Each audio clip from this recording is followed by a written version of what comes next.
बात उन दिनों की है जब मैं छोटी बच्ची थी, लेकिन स्कूल पढ़ने जाती थी। जब भी मेरी अध्यापिका मुझे कुछ पढ़ने या सुनाने को कहती, तो मैं एक ही सांस में बहुत कुछ बोल जाती थी।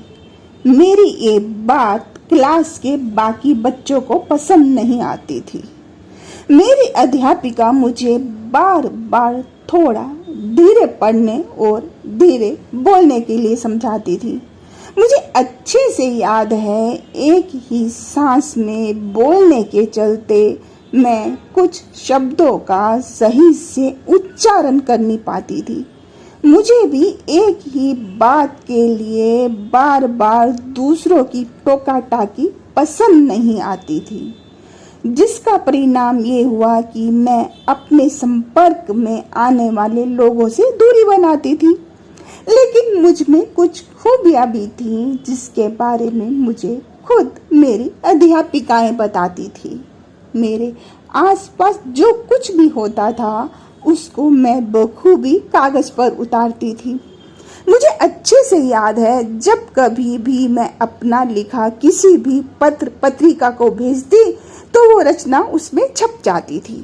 इतना सब होने के बाद भी मैं अनजान लोगों के साथ कभी सहज हो नहीं पाती थी।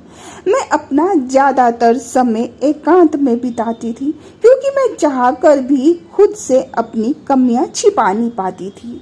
एक दिन किसी ने मुझे एक कहानी सुनाई, जिसको सुनने के बाद मैंने खुद ही खुद को अपनी खूबियां बताई और ईश्वर का आभार व्यक्त किया। उस कहानी को सुनने के बाद ही मैं खुद से प्यार कर पाई। ऐसा करते ही मेरे आसपास के लोगों के व्यवहार में भी तब्दीली आई। एक बार मैंने अपने मन की सारी भड़ास पोस्ट कार्ड पर बिखराई और उसको आउटलुक के संपादक को भेज दिया और भूल गई।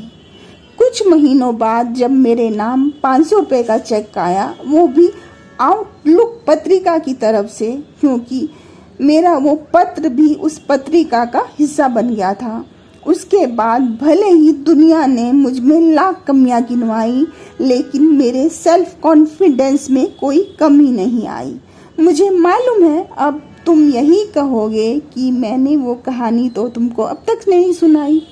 तुम भी क्या याद करोगे? सुना देती हूँ वो कहानी कुछ इस तरह से है।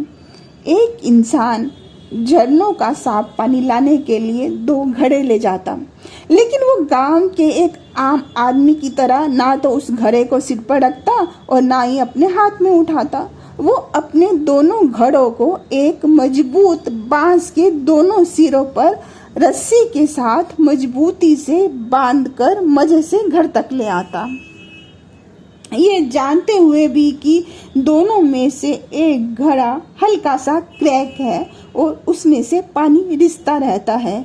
वो नियमित रूप से उस घड़े को प्रयोग में लाता।